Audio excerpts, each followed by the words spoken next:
Bismillahirrahmanirrahim. Bismillah, masyaallah, ma kana min ni'matin faminallah. Alhamdulillah, hamdan wa syukran lillah. Wassalatu wassalamu ala man la nabiyya ba'dah, Sayyidina Muhammad wa ala alihi wa sahbihi wa man walah. Rabbi shrah li sadri wa yassir li amri wahlul 'uqdatam min lisani yafqahu qawli. Wala hawla wala quwwata illa billahil aliyyil azim. Wa ba'd. Assalamualaikum warahmatullahi ta'ala wabarakatuh. Alhamdulillah wa syukrulillah. Segala puji bagi Allah subhanahu wa ta'ala yang telah mengurniakan kepada kita bermacam nikmat. Dan kalau kita hitung dan bandingkan seluruh nikmat itu dengan amalan dan ketaatan kita kepada Allah, maka tidak akan pernah sebanding. Selawat dan salam atas junjungan besar Nabi Muhammad sallallahu alaihi wasallam dan ke atas ahli keluarga baginda, para sahabat dan orang-orang yang mengikut jejak langkah baginda hingga ke hari kesudahan. Tuan-tuan dan puan-puan yang dirahmati Allah sekalian, pada pertemuan yang terdahulu kita telah sampai kepada ayat yang ke-212 dalam suratul Baqarah, mana sampai pada hujung ayat itu, iaitu pada firman Allah Subhanahu wa taala, wallahu yarzuqu may yasha'u bighairi hisab. Wallahu yarzuqu may yasha', dan Allah memberi rezeki kepada sesiapa yang ia kehendaki. Allah Subhanahu wa ta'ala menjadikan manusia, dan apabila Allah menjadikan manusia, telah menyiapkan segala urusan rezeki bagi manusia. Yang dimaksudkan di sini, yang membawa kefahaman kepada kita, kita yakin bahawa rezeki itu datang daripada Allah. Tetapi kadang-kadang kita sering terlupa, sebab apa yang kita pandang, apa yang kita dengar, seringkali membentuk pemikiran kita, seringkali mengukir hati kita. Kita yakin dalam akidah bahawa makhluk tidak boleh beri bekah. Tetapi apabila kita tengok pasar, orang jual ayam, dia tanya, abang nak potong berapa? Potong 8. Dia potong putus. Jadi kita rasa serung nak ulur tangan. Padahal i'tiqad kita adalah Allah lah yang memberi keizinan kepada semua yang berlaku. Dan juga kita tengok, kita yakin bahawa dalam Al-Quran menceritakan tentang kisah Nabi Ibrahim AS, di mana apabila Nabi Ibrahim dibakar dengan api, maka tidak terbakar, tapi api tadi jadi sejuk dan sejahtera kepada Ibrahim. Qulna ya naru kuni bardan wa salaman ala Ibrahim. Wahai api, jadilah kamu sejuk. Kuni bardan, jadilah kamu sejuk. Firman Allah kepada api, bardan wa salaman, sejuk dan selamat sejahteralah kepada Ibrahim. Tapi kita yakin api tidak membakar. Tetapi oleh kerana tiap-tiap hari tengok orang bakar ayam masuk, tiap-tiap hari tengok orang bakar sapah masuk, jadi mengukir fikiran kita, mengukir hati kita, dan kita seringkali lalai, terlupa kepada hakikat. Jadi Allah Subhanahu wa ta'ala menegaskan dalam ayat ni bahawa dialah yang memberi rezeki. Tetapi jalan mendapatkan rezeki itu dipanggil usaha. Adapun ketentuan itu hak Allah Subhanahu wa ta'ala. Tapi untuk mendapatkan rezeki, kita diarahkan, kita diperintahkan supaya bekerja. Dan bekerja itu sebahagian daripada perintah Allah Subhanahu wa ta'ala untuk mencari nafkah diri dan juga keluarga. Diri kita dulu, barulah keluarga. Jadi oleh kerana yang demikian, oleh kerana tuntutan mencari rezeki itu menjadi tuntutan bagi manusia, maka itu juga perintah daripada Allah. Tetapi itu bukan hakikat. Itu bukan hakikat. Itulah bukan yang sebenar. Kita rasa nak makan pelang, pergi pasar, pelang habis dah pasar. Usaha kita pergi pasar untuk beli, itu usaha kita. Tapi balik rumah, orang sakut pagar, ada dah orang beri buah pelang. Jadi takdir rezeki kita sampai daripada Allah, tapi melalui usaha kita tak. Tapi kita pergi pasar sudah dikira sebagai usaha, ikhtiar kita untuk mendapatkan rezeki kita. Tetapi belum tentu apa yang kita ikhtiarkan bersamaan dengan apa yang ditentukan oleh Allah Subhanahu wa ta'ala. Tapi bila selalu sering kali berbetulan antara kehendak kita dengan takdir Allah, maka di situ dah wujudnya kelalaian kita, dan kita mula merasa rezeki itu datang daripada usaha kita. Kita naik kat sejarah negara kita, kapal terbang dok penuh satu kali dululah rampasan berlaku. Lepas tu mas Syarikat Penerbangan Malaysia naik nama hebat, pilot mas dipanggil jemput kerja kepada syarikat lain. Kita naik di sini, alhamdulillah sampai di Beijing. Kita naik di sini, alhamdulillah sampai di Madinah, sampai di Jeddah. Semua jalan lancar semua. Sehingga kan kita sering terlupa bahawa kita serah nyawa kita di atas awang kepada Allah. Tapi oleh sebab siapa semua nak siapa nak pergi siapa, maka kita lupa. Tak, sekali diuji, dua kali diuji, maka kita sedar bahawa yang menyampaikan kita pada tempat destinasi yang kita tuju adalah Allah Subhanahu wa ta'ala. Mengingatkan kita musibah yang berlaku, apa-apa yang menjadi sesuatu yang menjadi beban kepada manusia, terkadang itu adalah mesej atau pesanan daripada Allah Subhanahu wa ta'ala, supaya hati kita tidak bertauk kepada yang lain. Hati kita bertauk kepada Allah. Orang pergi ke laut, oleh kerana dia biasa pergi ke laut, maka hilang tawakal dia. Sebab dia rasa kepakaran dia baca pokok ari, baca angin, baca ribut, pergi je. Padahal dia serah nyawa dia kepada Allah di tengah lautan. Mana ada pokok nak berlindung, mana ada bukit nak lusuk, dua tak ada tengah-tengah lautan tu. Betul-betul serah nyawa dia kepada Allah. Tetapi kerana keterbiasaan buat gitu, maka mula-mula debar lagi. Tapi dah biasa dah, naik Faber seorang pukul 3 pagi duduk laut, benda tu biasa dah, hilang tawakal kepada Allah. Padahal masa tu kita serah nyawa kita kepada Allah, patutnya pula tawakal kita. Jadi kerana benda yang keterbiasaan ni, tengok kerja kita boleh biti, akhir bulan masuk gaji, orang ni bayar biti kita, orang ni niaga jadi, maka kadang-kadang kita terlupa pada hakikat wallahu yarzuqu may yasha'u bighairi hisab.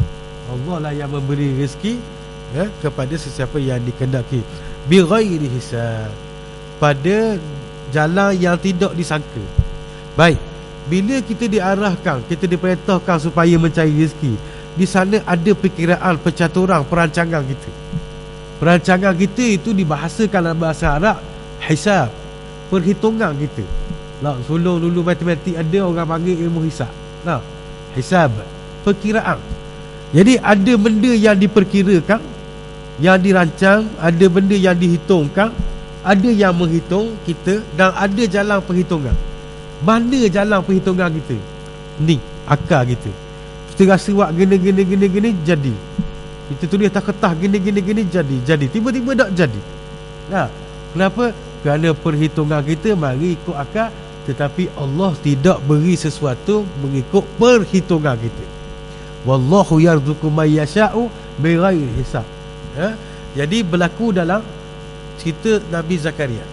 Nabi Zakaria dia sudah lanjut usia dia, dan orang puang dia tidak boleh mengandung.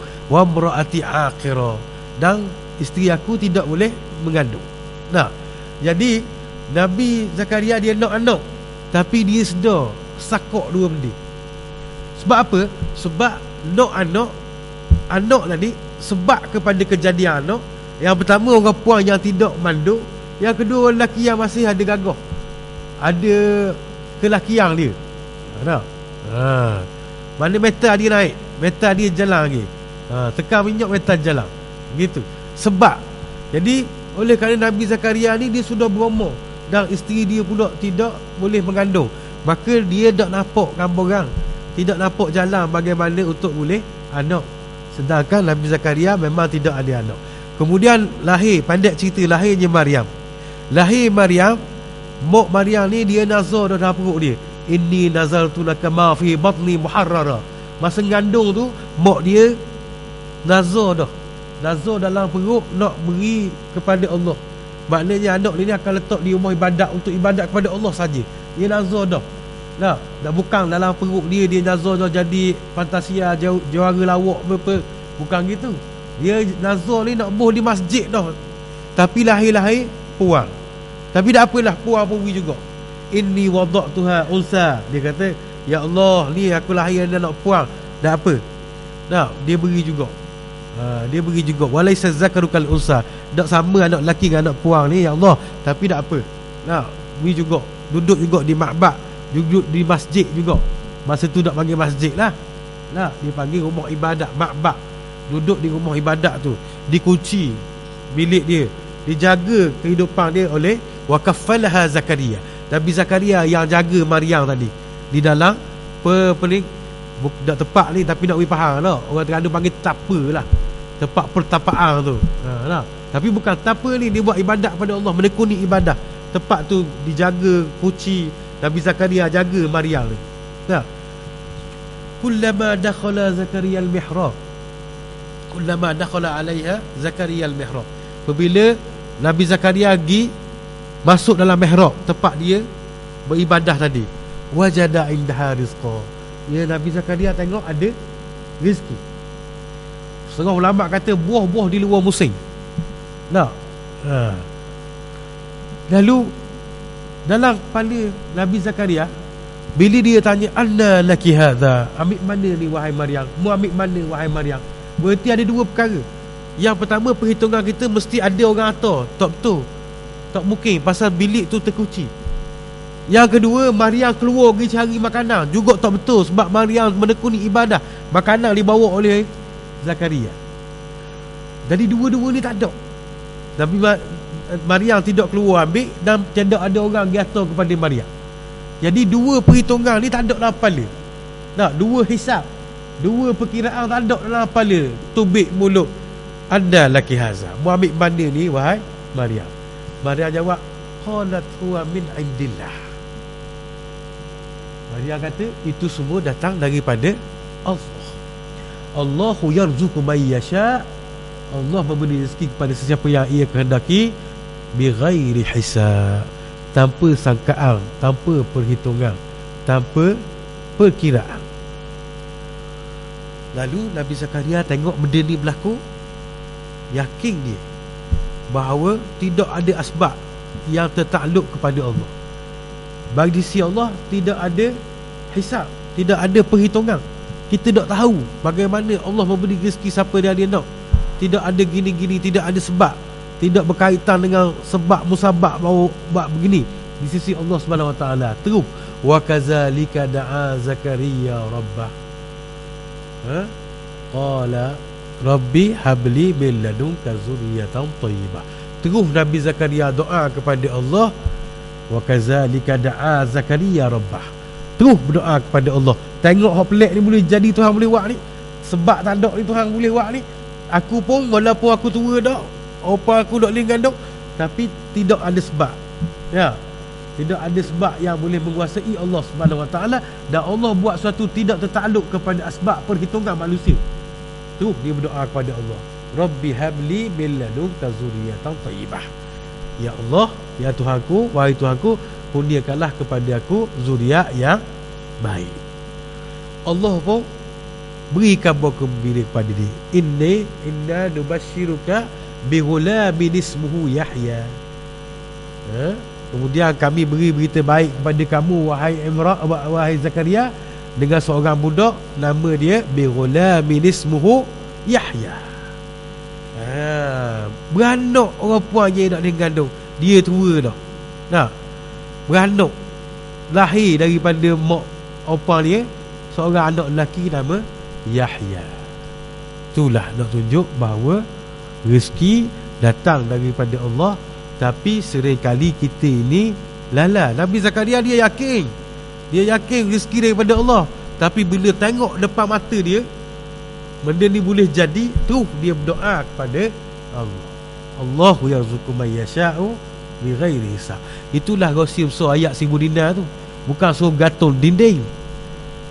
Molek kau gatul dinding daripada gatul gambar rimah. Tapi sungguh faham. Wa may yattaqillaha yaj'al lahu makhraja. Siapa yang bertakwa kepada Allah, Allah beri jalan keluar.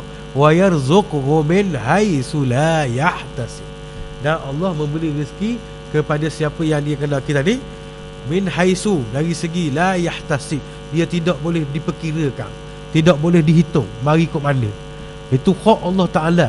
Tapi bila kita tengok dia kerja pitih mari hujung ulang. Nah, nega orang masuk pitih. Kita nampak kita buat kerja. Nah, lalu timbul kelalaian. Nah, dalam telefon ni ada nombor mak kita. Ada dalam telefon tu, tapi lagi dak telefon kita dak naik nombor ni. Naik nombor Allah mak. Baru ingat gitu. Gitulah kita. Yakin dalam tu, kau dak yakin kafir kita rezeki. Nah, kalau kita dak yakin rezeki daripada Allah, outside. Tapi lala sebab apa? Ni spotlight dengan speaker. Nah, tengok, jadi. Hujung bulan cocok ada biti. Orang nega masuk bayar ada untung. Macam-macam, pergi ke laut boleh ikan, tanah padi boleh ngetang, hidup belaka sebab jadi. Lalu bila jadi semua, kita rasa hak kita, padahal yang memberikan itu adalah Allah. Bila Allah nak tunjuk, nak membuktikan, menyatakan kebesaran dia kepada seseorang, maka berlakulah benda yang di luar kebiasaan. Ya, ada orang kata tak dia lah, nah, apa ni, dia cari barang tak ada, tiba-tiba atur lombok. Orang atur lombok, dia pergi cari. Anak kerja-kerja tak BBT, orang tak BBT pun. Rasa nak marah, sedih dah kita buat kerja tak BBT. Dah lah mari lombok. Zaman perang Jepun dulu dak dang, dia dak lari dak dang cari BT, pinjam BT kita 50 ya. Dia bayar. Dia zaman Jepun dulu ni kata. Mari kok mana tak tahu.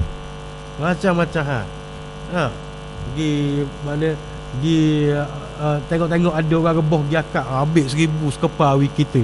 Nah, dah apalah 1000 rupiah pun, tapi 1000 lah. Mana rezeki tak tahu mari mana. Jadi bila berlaku keajaiban, berlaku benda pelik dalam hidup kita, menambahkan keyakinan kita kepada Allah. Tapi kalaulah kita tadi tidak melatih diri kita, tak kawal diri kita supaya ingat kepada hakikat, maka kita akan terikat dengan benda tu. Terikat benda, apa yang kita pandang dengan apa yang kita tengok.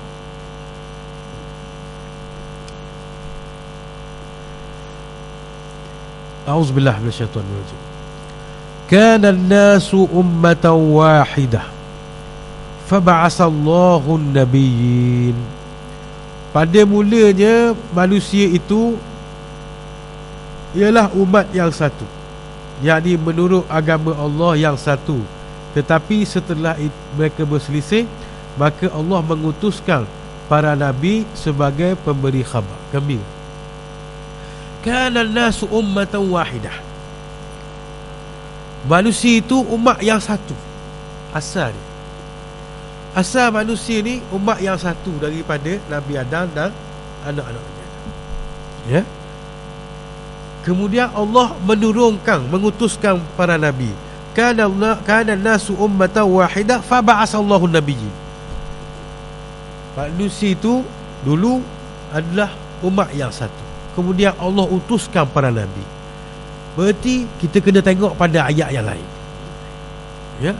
Berkaitan tafsir dengan ayat yang lain, baru kita nampak sebab apa pengutusan, apa nabi diutuskan. Kenapa nabi diutuskan? Asal manusia itu umat yang satu, kemudian nabi diutuskan. Kenapa nabi diutuskan? Lihat pada ayat lain. Wa ma kana an-nasu illa ummatan wahidah fakhtalafu. Tidaklah manusia itu merupakan satu umat saja pada asal dia. Kemudian mereka bertelikah, berselisih, bercerai, berpecah belah. Maka Allah utuskan nabi. Seolah-olah di sini ayat menyatakan bahawa perutusan nabi itu kerana adanya pecah belah, adanya perselisihan di antara kebenaran dengan kebatilan. Manusia yang pertama diutuskan adalah Nabi Adam, kemudian isteri baginda Sayyidatina Hawa, kemudian anak baginda. Berlaku suatu benda yang mula-mula perselisihan pada manusia, iaitu kisah Habil dan Qabil. Apabila seorang ni dia nak kahwin, dia tak, zaman saya awal-awal dulu nak kahwin, siapa ke nak kahwin dengan adik-beradik? Tahu?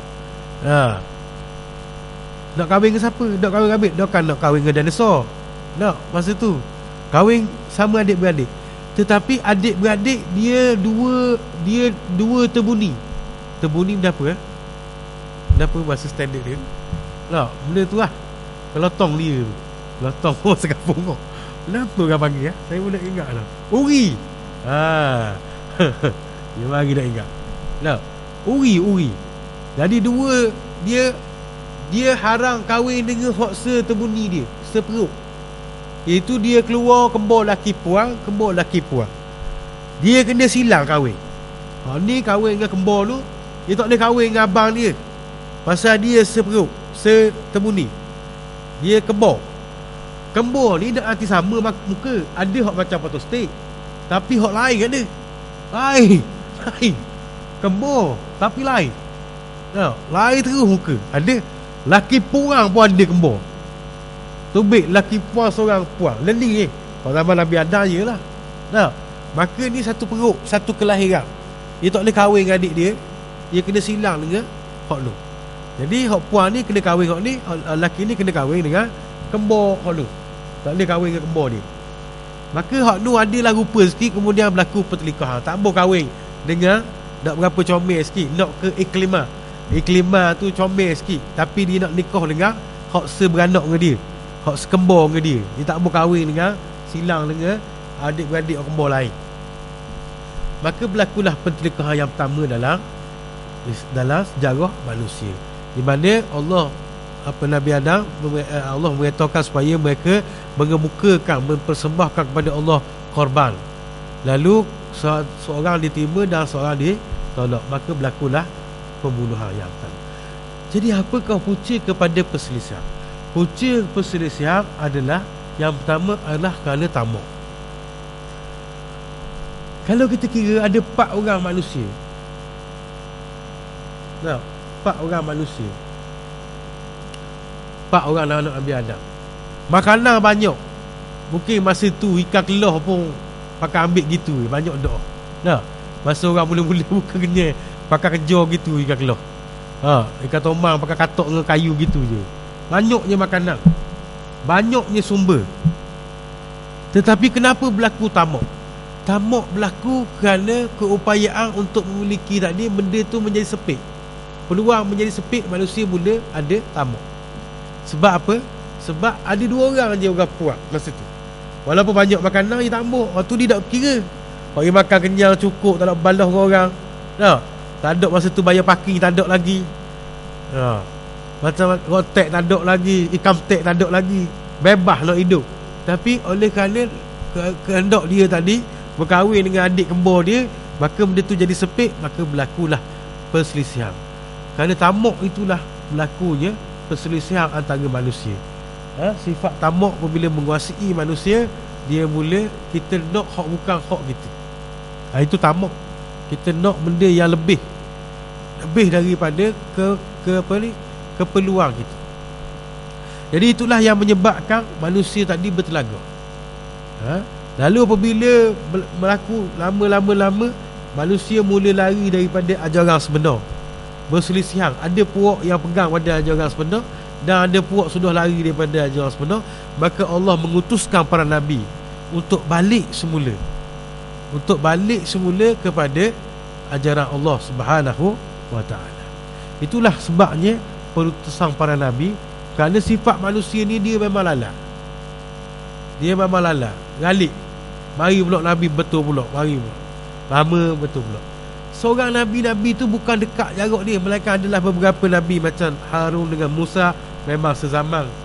Ada kata sepupu, ada kata adik-beradik. Tapi Harun dengan Musa satu zaman. Tapi kebanyakan nabi bukanlah masa yang sekat. Nabi Musa dengan Nabi Isa diutuskan jarak 3,500 tahun, bukan 35 tahun. Nabi Isa dengan Nabi Muhammad lebih kurang 500 tahun lebih, dekat 600 tahun. Jadi jarak sama nabi-nabi itu diutuskan jauh. Jadi lama-lama manusia lari daripada ajaran Allah Subhanahu wa ta'ala. Lalu nabi datang untuk kembalikan pada manusia, kembalikan manusia kepada Allah. Oleh itu ayat ini menerangkan kepada kita tentang akidah, iaitu berkenaan dengan perutusan Nabi dan penurunan kitab kepada para Nabi. Faba'asallahu nabiyyin mubashirina wa munzirin, memberi kabar gembira dan juga memberi ugutan, amaran kepada orang-orang yang tidak beriman. Manusia sudah ada naluri untuk buat kebaikan dan tidak suka kepada kejahatan. Sebab apa? Sebab inilah yang kita panggil sebagai fitrah. Di zaman belum kita lahir lagi,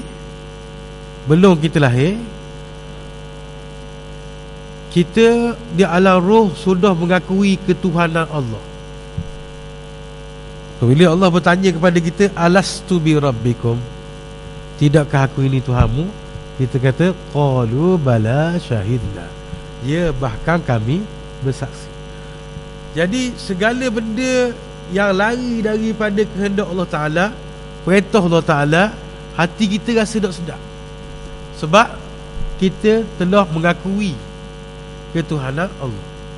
Bila mengakui ketuhanan, makna bersedia untuk menerima arahan, perintah Allah, bersedia menerima takdir Allah Subhanahu wa Ta'ala. Bila seorang ketua tanya, mubah ke aku boh, dia tanya gitu lah. Bila dia tanya gitu, bukan maksud dia awak boh, bukan, tak perlu jawab pun.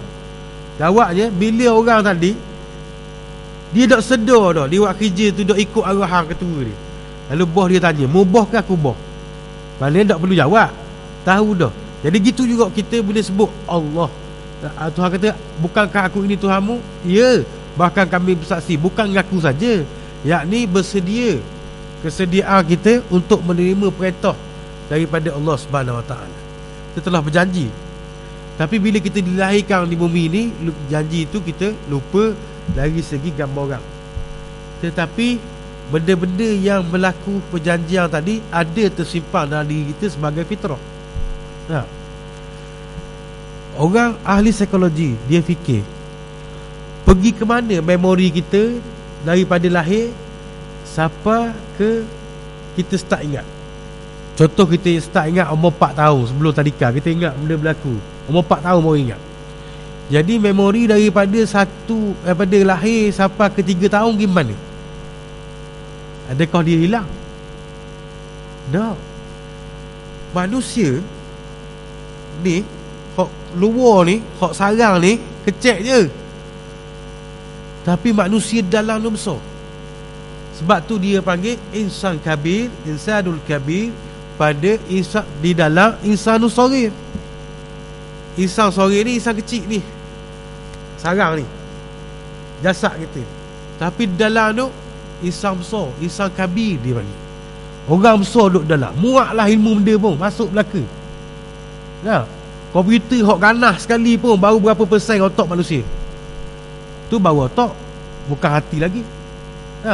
Duduk sini teringat anak duduk London tu.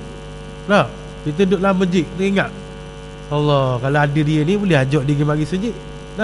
Dia mana? Tak ada depan mata. Dua ada London, berapa ribu batu ada. Tapi gambar dia ada, suara dia ada dalam. Kita tahu suara dia pun ada, kita tahu muka dia pun ada, kita tahu dia berakhir benda.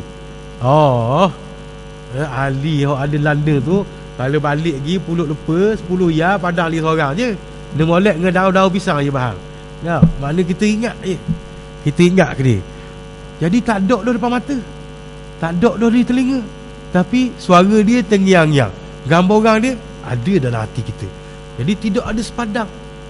Manusia besar ni, manusia dalam tu lebih besar daripada manusia luar ni. Itu dia panggil insanul kabir. Sumbaklah ilmu benda pun dia masuk. Macam mana ilmu manusia ni memang hebat. Komputer kelas ganas gitu pun baru berapa persen otak manusia, baru otak hati tak segera lagi.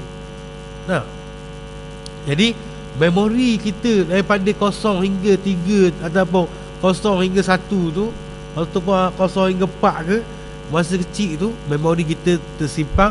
Dia panggil teori tikah laku. Jadi tikah laku, dia simpan jadi tikah laku. Dia tengok ayah dia buat mana, dia tengok abang dia buat mana, membentuk peribadi dia. Kadang kita tengok ada budak takut ke benda laba, tak? Daripada kecil dah dia takut ke laba, besar pun takut lagi, fobia. Dia ada memori yang tersimpan. Ada budak takut air, buat masa kecil pernah jatuh air ke apa. Jadi semua tu dia tersimpan, dia membentuk, dipanggil teori tingkah laku dia. Nah, jadi tingkah laku dia. Sebab itulah kita, walaupun kita dah ingat gambar orang bagaimana kita mengaku ketuhanan Allah, tetapi benda tu tersimpan dalam diri kita. Sebab tu bila kita buat, nah, kita buat sesuatu yang dilarang oleh Allah, walaupun sedap pada mulanya, dia mari serabut. Dia mari serabut. Sebab apa dia serabut? Tak kena dengan fitrah kita, tak kena dengan fitrah kita.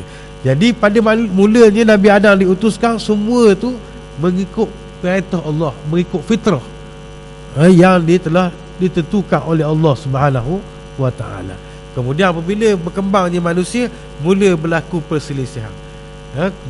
Berkembangnya perselisihan, Allah mengutuskan para nabi untuk memperingatkan kembali apa yang telah diperselisihkan. Dan Nabi tadi datang membawa inzar dengan tabsyir, iaitu membawa khabar gembira, janji baik, janji manis kepada orang yang mengikut perintah Allah, dan janji buruk, ugutan amarah bagi orang yang melanggar perintah Allah Subhanahu wa ta'ala. Wa anzala ma'ahumul kitab, وأنزل معهم الكتاب بالحق ليحكم بين الناس فيما اختلفوا فيه. وأنزل معهم الكتاب, dan diutuskan para nabi tadi dan diturunkan bersama mereka Alkitab. Alkitab adalah wahyu daripada Allah Subhanahu wa ta'ala. Banyak suhuf tidak terkira, helayang-helayang, lembaran-lembaran. Tetapi yang wajib kita percaya ada 4. Itu yang wajib menjadi i'tiqad kita, iaitu Taurat, Zabur, Taurat, Injil dan Al-Quran. 3 ni, 4 ni menjadi wajib. Barang siapa tolak salah satu, maka kufur. Kufur dia, tolak salah satu, tak percaya salah satu ni.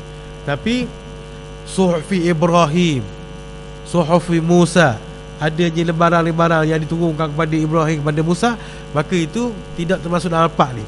Tapi nak ceritanya, setiap Nabi itu diutuskan bagi dia kitab, diberikan kitab kepada mereka. Injil diturunkan, Taurat diturunkan kepada Musa, Injil diturunkan kepada Nabi Isa. Jadi ada persamaan dari segi akidah. Ada segi akidah, 4 ni ada persamaan. Bukan ada persamaan, memang sama 4 ni, tetapi dari segi syariat berubah-ubah. Zaman Nabi Musa boleh menghimpunkan adik-beradik.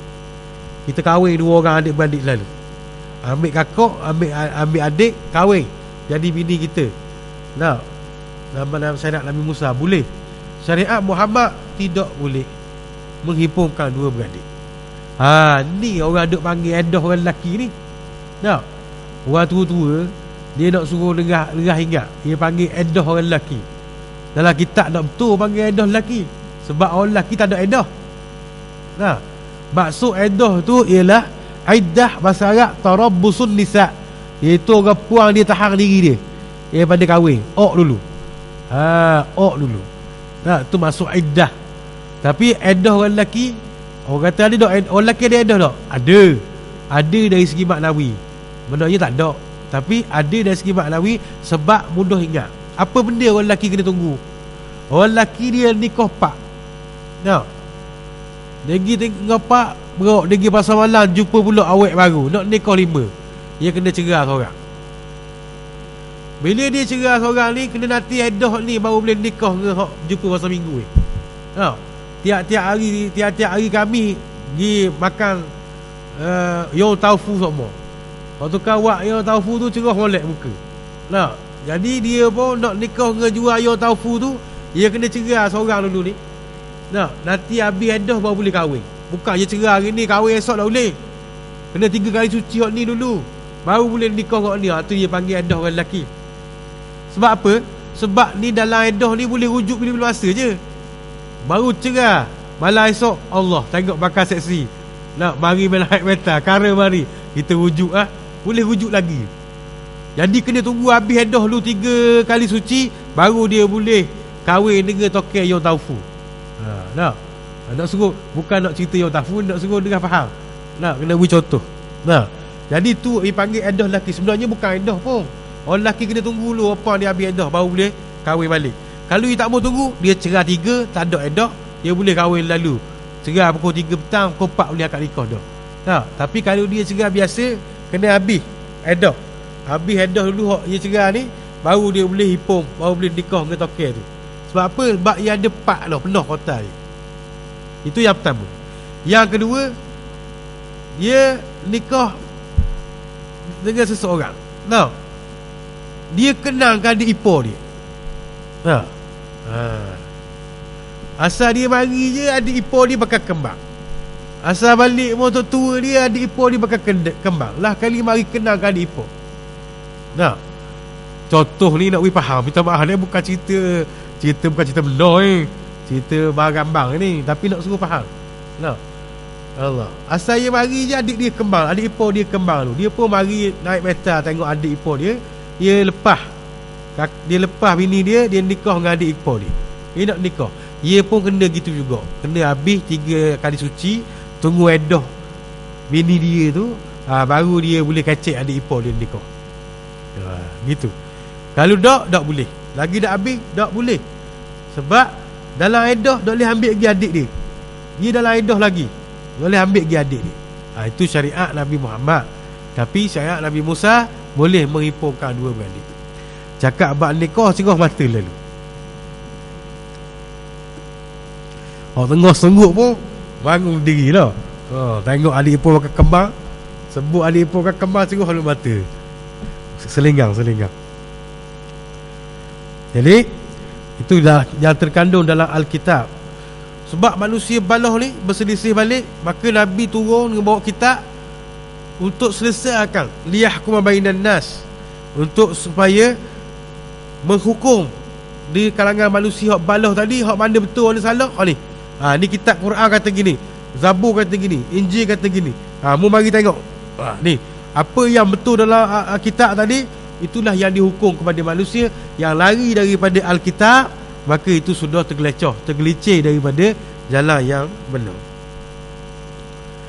Fi makhtalafu fi, untuk menghukum bersama manusia apa yang mereka perselisihkan.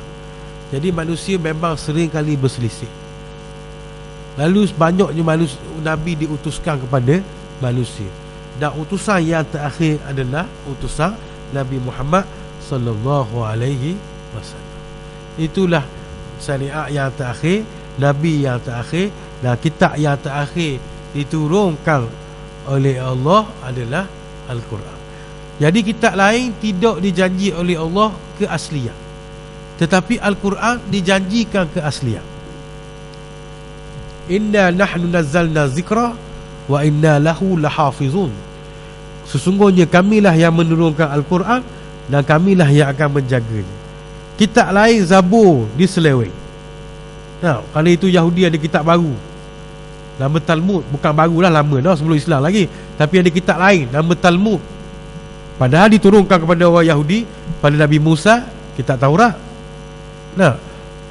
Orang Nasrani ada kitab Bible lain daripada Injil yang diturunkan kepada Nabi Isa.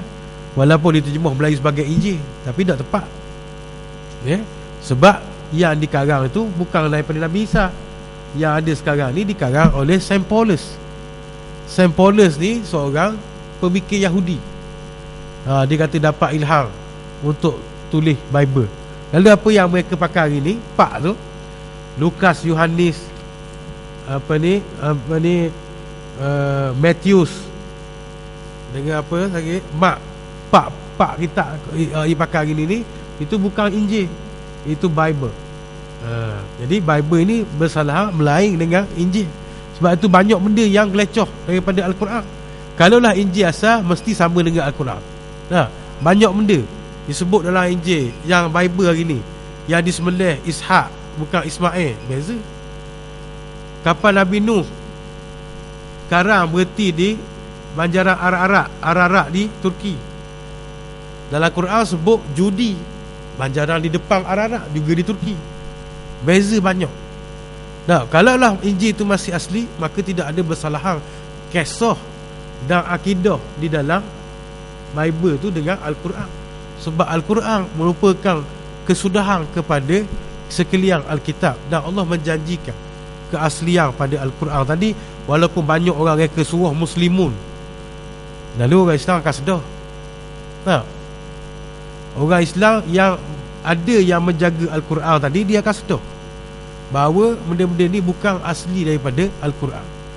Kita kadang-kadang orang kampung ni, kita tak tahu Quran ke tak. Dengar macam lagu Quran, bahas Quran sekarang tak. Ada satu cerita dulu di Mesir. Orang tu dia mengaku dia pasal bab Quran. Dia tulis surat khabar dia, macam-macam lah aling. Kemudian seorang syekh panggil dia, suruh khabar baca ayat ni, ayat mana. Lepas tu syekh tu kata, okey, khabar ni ayat mana suruh dia ambil baca ni. Dia kata, allazina yalbisuna siyabahum bin nahar wa yaghsiluna siyabahum bil lail ulaika humul mutahharun. Syekh tu baca ayat tu, lalu orang tadi kabur surah Maidah ayat sekian-sekian, habis orang suka. Pasal apa? Baca tu bukan baca Quran dia, lagu Quran. Makna benda saya baca dia, makna dia orang yang pakai baju pada siang hari, kemudian dia basuh pada malam hari, itulah orang bersih. Allazina yalbisuna siyabahum bin nahar, orang yang pakai baju siang hari, wa yaghsiluna siyabahum bil lail, kemudian dia basuh baju dia malam hari, itulah orang-orang bersih. Itu bukan ayat Quran. Orang tahu. Orang yang bidang Quran dia tahu ni ayat Quran ke dak. Maka dari segi ayat tu tahu dah. Mana ada Quran cerita benda-benda gitu. Benda-benda yang serius, benda-benda yang besar, benda-benda yang penting dirakamkan dalam Al-Quran, bukan bab basuh baju je. Gitu.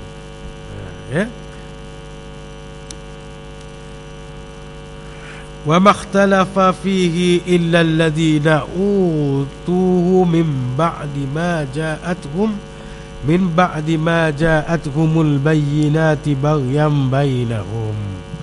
InsyaAllah kita akan sambung pada hari-hari mendatang. Aku lu qauli hadza, astaghfirullah li wa lakum.